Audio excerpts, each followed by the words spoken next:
오늘 우리에게 주신 말씀은 신약성경 베드로전서 1장 8절부터 12절 말씀입니다. 제가 가지고 있는 신약성경 376페이지 베드로전서 1장 8절부터 12절 말씀입니다. 제가 가진 신약성경 376페이지입니다. 다 찾으셨으면 제가 봉독해 드리겠습니다. 예수를 너희가 보지 못하였으나 사랑하는도다. 이제도 보지 못하나 믿고 말할 수 없는 영광스러운 즐거움으로 기뻐하니 믿음의 결국 곧 영혼의 구원을 받음이라.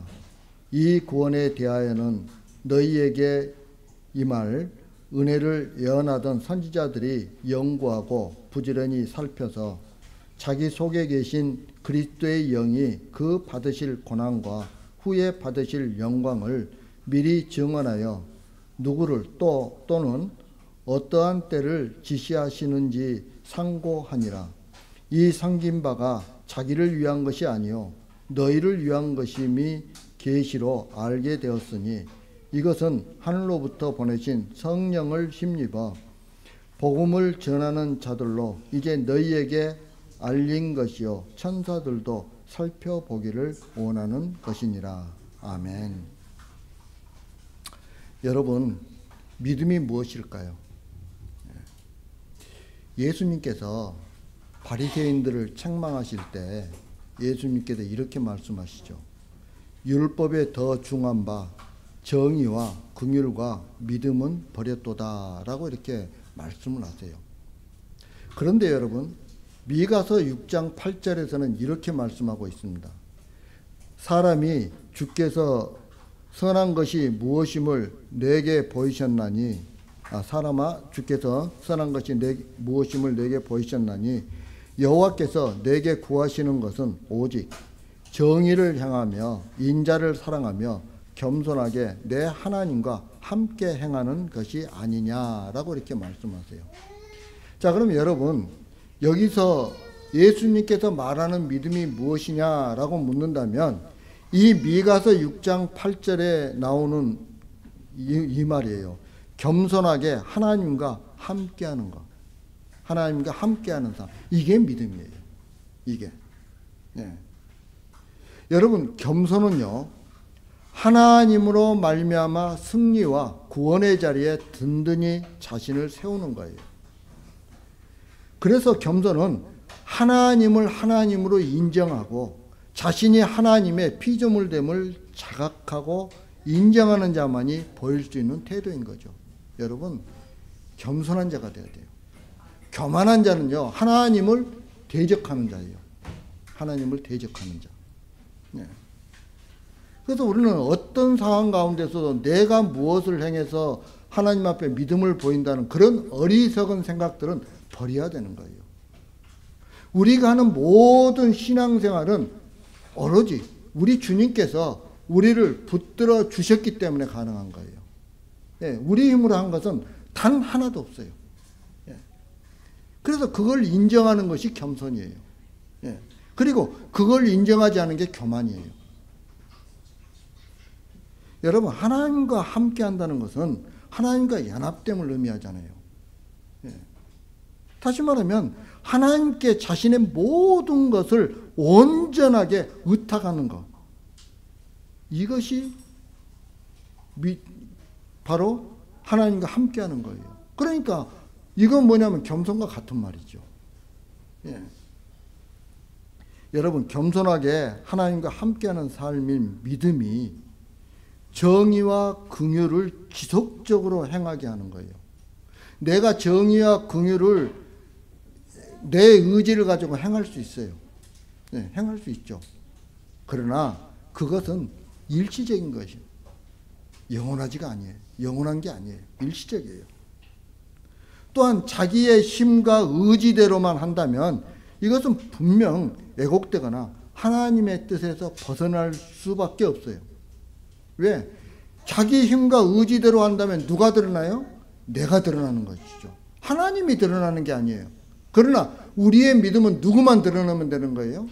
하나님만 드러내면 되는 거예요. 하나님만. 예. 내가 아무리 하나님 앞에 성령의 은사가 많다 할지라도 그 은사를 통해서 오직 예수 그리스도만 드러내면 되는 거예요. 거기에 내가 조금이라도 드러난다고 한다면 우리는 하나님 앞에 엎드려야 돼요. 그리고 하나님 앞에 그 은사 가져가 달라고 이야기해야 돼요. 그 은사는 나에게 아무 필요가 없는 거예요. 오히려 나를 어디로 끌고 가는 거예요? 하나님과 저 반대 방향으로. 하나님께서 나를 끌고 가는 반대 방향으로 끌고 가고 있는 거예요. 따라서 우리가 하나님의 선하신 뜻을 이루고 지속적으로 선하고 복된 삶을 살려고 한다면, 그게 나의 원이라고 한다면 하나님과 함께해야 되죠. 그래서 우리 예수님께서 뭐라고 말씀하셨죠? 세상 끝날까지 내가 너희와 함께 하신다고 분명하게 우리에게 약속해 주셨잖아요. 예. 여러분, 우리가 하나님과 함께 하려면 무엇보다도 겸손해야 돼요. 이렇게 사는 것이 성령 하나님께 이끌려 믿음의 삶을 살아가는 사람들의 모습이에요.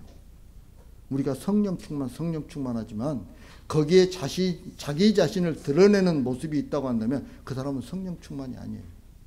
아무리 죽은 자를 살린다 할지라도 그건 하나님 앞에 아무 공로가 없는 거예요. 의미가 없는 거예요.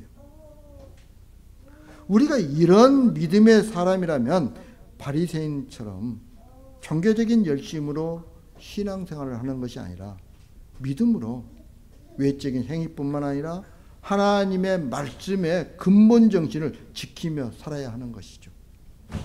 바리새인들은 그러지 못했기 때문에 그 근본 정신을 그들이 따르지 못했기 때문에 하나님 예수님께서 뭐라고 했어요? 율법에 더 중한 바 정의와 긍휼과 믿음을 너희들은 버렸다라고 주님께서 책망하고 있는 거죠. 여러분, 우리가 신앙생활하면서 이런 책망을 들으며 살아야 되겠습니까? 그렇지 않겠죠. 이걸 우리가 마음에 깊이 간직하면서 오늘 말씀이 우리에게 주는 교훈이 무엇인지 우리가 한번 알아보도록 하겠습니다. 자, 먼저 8절 말씀 다 같이 한 목소리로 시작. 예수를 너희가 보지 못하였으나 사랑하는도다. 이제도 보지 못하나 믿고 말할 수 없는 영광스러운 축복으로 기뻐하니. 아멘. 베드로 사도는 수신자들에게 예수를 너희가 보지 못하였으나 사랑하는도다 라고 이렇게 말하고 있죠. 여러분, 이 베드로전서 수신자들은 소아시아에 거주하는 자들이에요. 소아시아니까 잘 모르겠죠. 오늘날로 따지면 터키 지역에 거주하는 사람들이에요. 터키 지역에. 예. 그들은 베드로 사도와 달리 유다 땅에서 살았던 예수 그리스도를 직접 만나보지 못한 사람들이에요. 그래서 예수님이 어떻게 생겼는지 알지 못해요. 그리고 예수님과 대화를 나눈 적도 한 번도 없는 그런 사람들이에요. 하지만 그들은 이미 예수님에 관해서 들어서 알고 있죠. 이런 이유로 그들은 예수님을 사랑할 수 있었던 거예요. 그래서 베드로 사도는 너희가 보지 못하였으나 사랑하는도다 라고 이렇게 말씀하고 있던 거죠. 여기서 여러분, 사랑하다는 이 헬라어 단어는 베드로 전서의 수신자들이 예수님을 사랑하는 마음이 항상 변치 않았다는 사실을 표현하고 있어요. 이 헬라어 단어를 보면 예수님을 처음 사랑할 때부터 지금까지 그 사랑이 변하지 않고 계속해서 사랑이 이어져 간다는 거예요. 예, 그걸 의미하고 있어요. 여러분, 그들이 지닌 예수님에 대한 사랑은 자신이 평안할 때뿐만 아니라 예부에서 가해지는 각종 시련들로 인한 고통의 순간에도 변하지 않고 계속되는 그런 진정한 사랑이었다는 거예요. 더구나 그 사랑은 자기 유익만을 위한 이기적인 사랑이 아니라 주님을 위한 희생적인 사랑, 즉 아가페의 사랑이었다는 거예요. 이것이 바로 하나님께서 기뻐하시는 참 신앙인들의 모습인 거죠. 그래서 베드로 사도는 이들의 모습을 이제도 보지 못하나 믿고 말할 수 없는 영광스러운 즐거움으로 기뻐하니라고 이렇게 보충 설명을 하고 있죠. 그런데 여러분 6절에서 사용하고 있는 기뻐하다는 단어가 지금 이 8절에서도 똑같이 쓰이고 있어요. 소아시아에 거주하던 성도들은 불같은 시련 속에서 잠깐 근심하기는 했어요. 하지만 하나님의 보호하심을 믿고 산 소망과 하늘에 간직된 기업을 생각하면서 크게 기뻐하는 그런 삶을 살고 있었던 거예요. 그런 것처럼 비록 이전에 만난 적이 없고 현재에도 보지 못하는 주님이시지만 바로 그분으로 인해 기뻐하고 있었다는 거예요. 그들은 자신들이 믿는 예수 그리스도 그 자체로 기뻐하는 자들이었던 거죠. 여러분, 우리 자신 한번 생각해 보세요. 여러분들은 무엇 때문에 기뻐합니까? 주님께서 우리에게 잘 살게 해줘서 기뻐하십니까? 나에게 있는 고난을 갖다 주님께서 다 해결해 주셨기 때문에 기뻐합니까? 우리가 진정으로 신앙이라면 우리는 예수 그리스도 그 자체로 기뻐하는 거예요. 우리 주님이 나와 함께 하시는 그 자체로 우리는 기뻐해야 되는 거죠. 이게 신앙인들의 자세인 것이죠. 그래서 진정한 그리스도인들의 기쁨은 언제든지 현재적이에요. 그러면 어떻게 기뻐해야 될까요? 베드로 사도는 말할 수 없는 영광스러운 즐거움으로 기뻐해야 한다고 말하고 있죠. 다시 말하면 베드로 사도의 말처럼 성도들은 말로 형언할 수 없는 즐거움과 영화로움으로 가득 차 있는 가운데서 나오는 기쁨으로 즐거워하며 사는 그런 존재들이라는 거예요. 바로 베드로전서의 수신자들이 그런 기쁨으로 즐거워하고 있었던 거예요. 이것은 그들이 영혼 구원을 받았다는 표시기래요. 그래서 여러분, 우리 그리스도인들에게는 항상 마음 가운데 뭐가 있어야 돼요? 주님께서 주시는 평강과 주님께서 주시는 자유함과 주님께서 주시는 기쁨으로 넘쳐나야 돼요. 그러면 우리 입술 속에서는 뭐만 나오는 거예요? 찬양만 나오는 거예요. 찬양만. 예, 그런 모습으로 살아가는 사람들을 보면 저 사람은 구원받았구나 우리가 알 수 있다는 거죠. 이런 베드로전서의 수신자들의 모습은 우리에게도 많은 도전을 주고 있죠. 요한복음 20장 19절부터 29절에 보면 예수님께서 십자가에서 죽으시고 부활하셨죠. 그런데 예수님의 제자들은 그 사실을 믿었어요? 믿지 못했어요? 믿지 못했어요.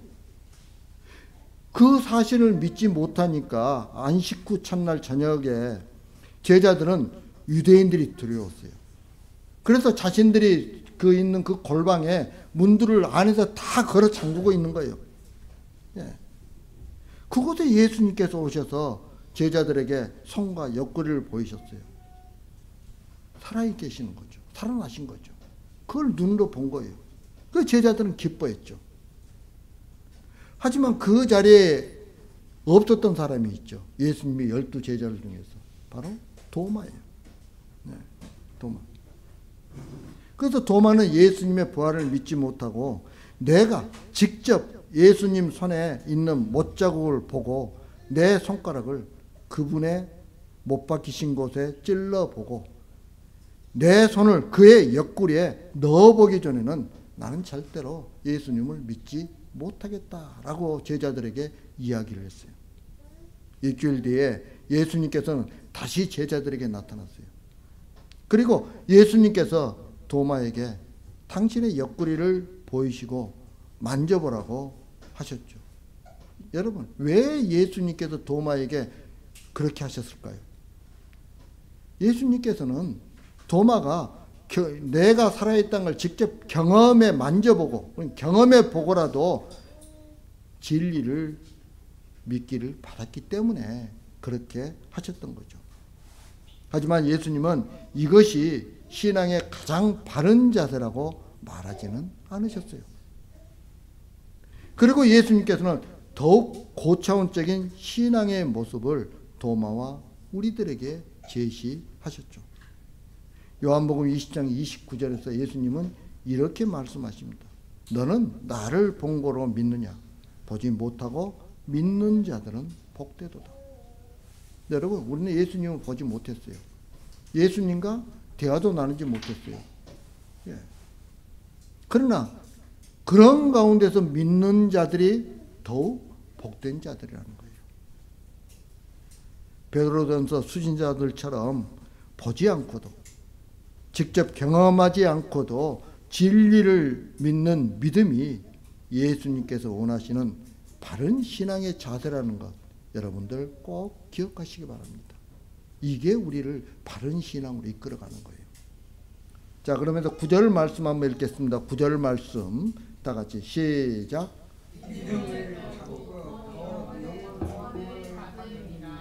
아멘. 여기서 믿음의 결국을 영원 구원이라고 말하고 있죠.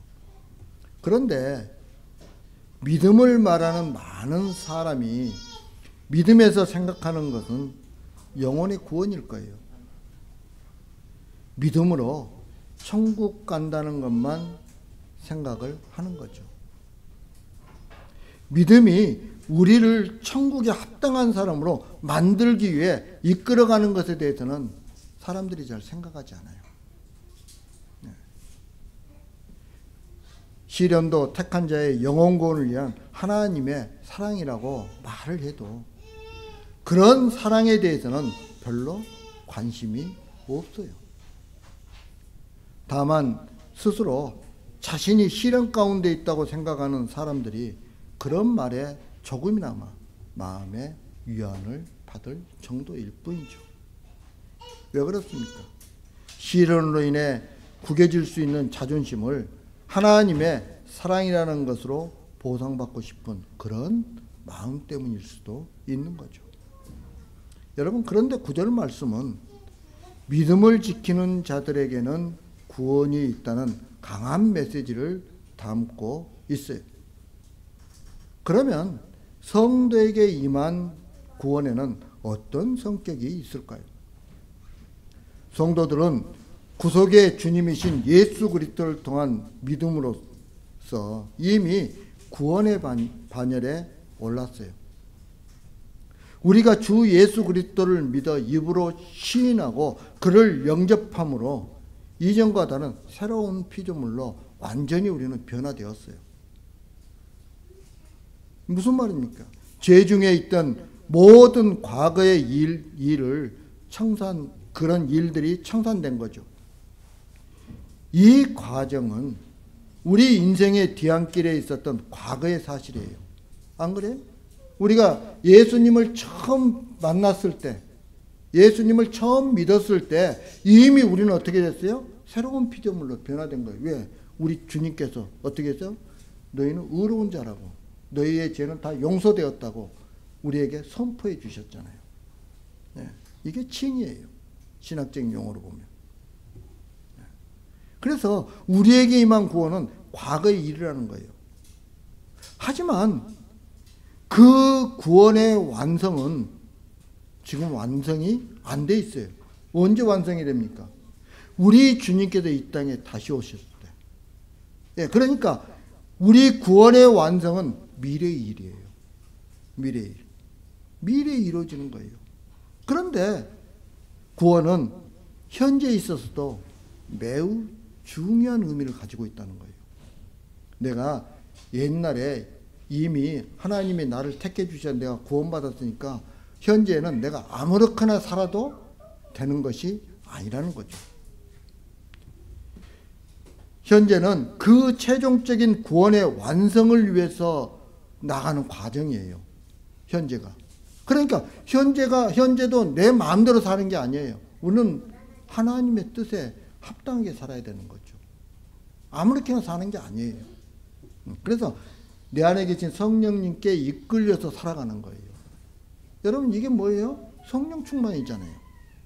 예, 이런 삶을 살아가는 거예요. 여러분, 사도행전 2장 21절에 보면 이렇게 말씀해요. 누구든지 주의 이름을 부르는 자는 구원을 받으리라. 네. 그런데 중요한 건 뭐냐면요, 아무나 주의 이름을 부를 수 있는 것이 아니라는 거예요. 예. 아무나 주의 이름을 부르면 다 구원받죠. 안 그렇습니까? 누구나 구원받아요. 그런데 그게 아니라는 거죠. 그러므로 주의 이름을 부른다는 것은 단지 입술로 주의 이름을 부르는 것을 의미하는 것이 아니라 진심으로 주님을 원하는 것을 의미하는 거예요. 마음으로 우리가 주님을 받아들이는 걸 의미하는 거예요. 주님을 원한다는 것은 주님의 모든 삶을 원한다는 거예요. 여러분, 제가 항상 이야기하는, 주님께서 우리에게 어떻게 살라고 말씀하세요? 자기를 부인하고 자기 십자가를 지고 나를 따르라고 말씀하시잖아요. 네. 자신의 모든 삶이 주님의 삶과 일치되기를 주님께서는 원하세요. 그래서 우리가 그런 삶을 사는데, 그런 삶이 어떻게, 뭐라고요? 자기를 부인하고 자기 십자가를 짓는 삶이에요. 예. 주님의 피 흘리심의 은혜에 마음을 빼앗겼다면 그에게 중요한 것은 은혜 안에 머무는 것이지 세상에서 남들처럼 좋은 것을 많이 누리는 것에 있지 않다는 거예요. 예. 문제는 우리가 주여라는 말은 하면서도 참된 의미에서 주님의 이름을 부르지 않는다는 거죠. 주님은 좋지만 주님의 삶은 원하지 않는다는 거예요. 여러분, 이것은 믿음이 아니죠. 예. 하나님과 함께하는 삶이라고 그랬잖아요. 어떻게 겸손하게. 예. 그게 믿음이에요. 그러게 믿음의 삶이 아니죠. 믿음의 삶이 아니라는 것은 영혼 구원에서 멀어질 수밖에 없다는 거예요. 내가 아무리 교회 나오고 내가 아무리 봉사를 많이 하고 해도 주님의 삶을 원하지 않는다는 것은 그건 문제가 있다는 거죠. 이런 우리를 하나님께서는 어떻게 다루실까요? 그래, 너 그렇게 살으라고 놔두실까요? 내가 만약에 하나님의 백성이라고 한다면 하나님이 그냥 놔두시지 않겠죠. 시련과 시험을 동원하여 우리의 마음이 주님을 향하게 하시는 거예요. 예. 세상에서의 모든 것이 헛됨을 깨닫게 하시고 참된 것을 향한 마음이 되게 하시는 거죠. 그렇게 해서 진심으로 주님의 이름을 부르게 하는 거예요. 그래서 성도는 예수님을 보지 못하였지만 사랑할 수 있는 것이고, 보지 못하지만 믿으며 말할 수 없는 영광스러운 즐거움으로 기뻐하게 되는 거예요. 여러분, 믿음의 시련은 금보다 더 귀한 거예요. 따라서 하나님을 믿는 사람들이 현재 시험 중에서도 기뻐하면서 믿음을 잃지 않는다면 그 결과로서 반드시 구원을 얻게 될 뿐만 아니라 현재에서도 그 구원의 기쁨을 맛보게 되는 거예요. 이게 뭐예요? 성령 충만한 삶이에요. 성령 충만한 삶. 네. 자, 그러면서 10절과 11절 말씀은 구원의 배경에 대해 말씀하고 있죠. 여러분 10절과 11절 말씀 읽겠습니다. 다 같이 시작. 이 구원을 대하여 너에게 임할 은혜를 예언하던 선지자들이 여호와와 부지런히 찾았다. 자기 속에 깊은 그의 영이 받으실 고난과 후에 받으실 영광을 미리 증언하여 누구를 또는 어느 때를 지시하시는지 상고하시니라. 아멘. 여기서 말하는 선지자는 구약시대에 활동한 구약의 선지자들이에요. 우선 구원에 대해서는 성도들에게 임할 하나님의 은혜를 예언하던 선지자들이 이미 연구하고 부지런히 살폈다는 사실을 지적하고 있죠. 그런데 여러분, 여기서 우리가 주목해야 할 것은 구원이 하나님의 은혜와 동일시되고 있다는 거예요. 다시 말하면 구원이 믿음의 결과이기는 하지만 그것의 시작은 우리에게 은혜를 베풀기로 작정하신 하나님에 의해서 먼저 시작되고 있다는 거죠. 예. 하나님께서는 우리에게 임할 은혜를 미리 구약의 선지자들의 활동을 통해서 예언하셨죠. 우리의 영혼 구원을 위한 하나님의 일은 오래전부터, 엄밀히 말하면 창세전부터 된 일이었다는 거예요. 여러분 에베소서 1장 4절 5절 이렇게 말씀하세요. 곧 창세전에 그리스도 안에서 우리를 택하사 우리로 사랑 안에서 그 앞에 거룩하고 흠이 없게 하시려고 그 기쁘신 뜻대로 우리를 예정하사 예수 그리스도로 말미암아 자기의 아들들이 되게 하셨으니 라고 이렇게 말씀하고 있죠. 예, 하나님께서 창세전에 나를 택해 주셨어요. 여러분들을 택해 주셨어요. 그러니까 우리가 하나님의 자녀가 된 것. 누구를 통해서? 예수 그리스도를 통해서. 예. 하나님께서 그 은혜를 베풀어 주시지 않았다고 한다면 우리에게는 구원이 없는 거죠. 예. 그런데 왜 베드로 사도는 구약의 선지자들과 관련된 내용인데 다른 표현을 쓰지 않고 굳이 그리스도의 영이라는 표현을 사용했을까요? 그것은 그리스도의 영이 예수 그리스도께서 신약에 와서 활동하기 전에 이미 계셨다는 것을 강조하기 위해서 그런 거예요. 그리스도의 영이 구약의 선지자들을 통해 예수 그리스도의 고난을 예언한 등의 활동을 했다는 거예요. 이 말은 무슨 말이냐면 그리스도의 신성과 선제성을 강조하고 있죠. 여러분 요한복음 1장 1절에 보면 사도 요한은 예수 그리스도에 대해서 이렇게 표현하고 있습니다. 태초에 말씀이 계시냐 이 말씀이 하나님과 함께 계셨으니 이 말씀은 곧 하나님이십니다. 여러분 우리 예수님은 창세전부터 계신 분이에요. 하나님이세요. 예. 그런데 우리는 자꾸 어떤 사람들은 엉뚱하게 이야기를 하는 거죠. 그런데 성경은 분명하게 우리에게 말씀해주고 있는 거예요. 예수님은 성자 하나님이시고 창세전에 이미 계셨다는 거예요. 그리스도의 영으로 인해 이사야 선지자의 경우는 그리스도의 고난과 영광을 사도행전 53장에서 선명하게 예언했던 거죠. 예수 그리스도의 영이 아니었으면, 다시 말하면 성령이 아니었으면 할 수가 없는 거죠. 자, 그러면서 12절 말씀 한번 이렇게 해서 12절 말씀 다 같이 시작. 이 섬긴 바 자기를 위한 것이요 너희를 위한 것임이 계시로 알게 되었으니 이것은 하늘로부터 보내신 성령을 입어 복음을 전하는 자들로 이제 너희에게 알린 것이요 천사들도 살펴보기를 원하는 것입니다. 아멘. 선지자들에게 예수 그리스도의 영으로 말미암아 구원이 계시되고 그리고 그들이 그 구원에 대해 부지런히 살피고 연구한 것은 누구를 위해서 그렇게 했을까요? 그것은 선지자들 자신을 위한 것도 아니고요.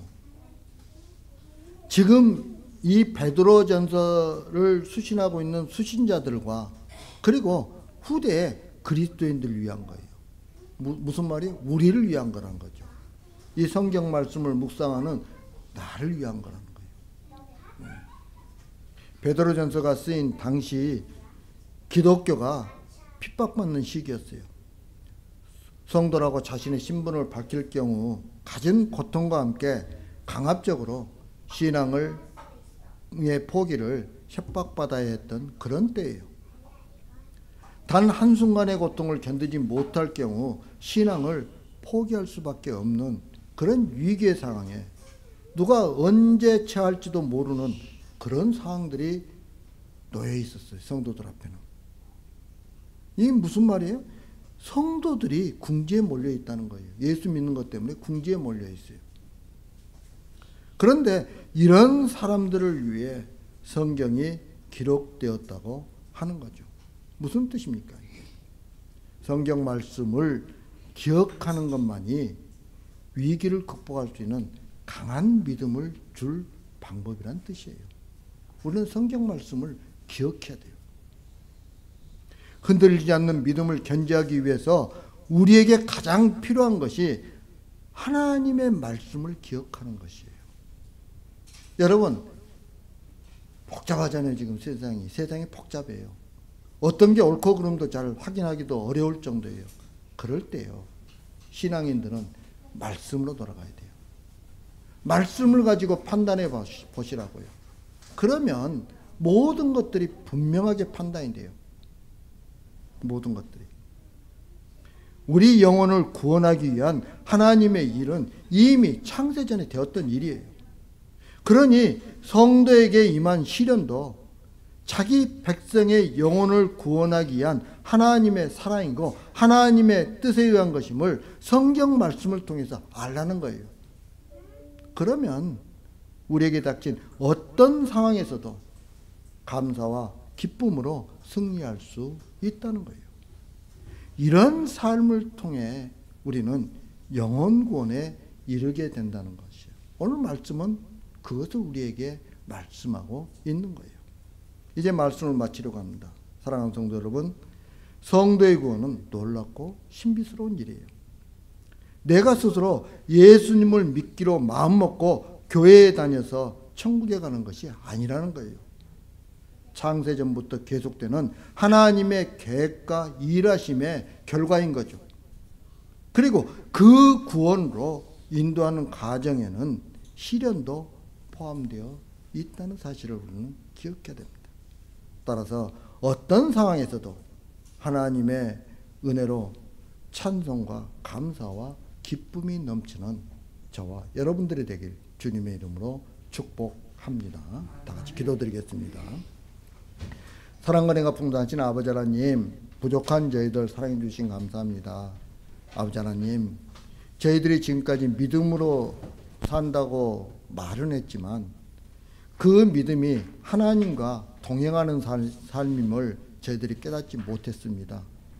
그래서 신앙생활하면서 항상 내가 원하는 것, 내가 좋아하는 것만 찾아가려고 했습니다. 아버지 하나님, 이런 저희들의 어리석음을 오늘 말씀을 통해 깨우쳐 주시니 감사합니다. 이제는 어떤 상황 가운데서도 그 하나님의 뜻을 깨닫고 하나님의 은혜에 감사하며 살아가는, 그래서 믿음의 구원에 이르는 주님의 귀한 백성들이 되게 하여 주옵소서. 예수님 이름으로 기도합니다. 아멘.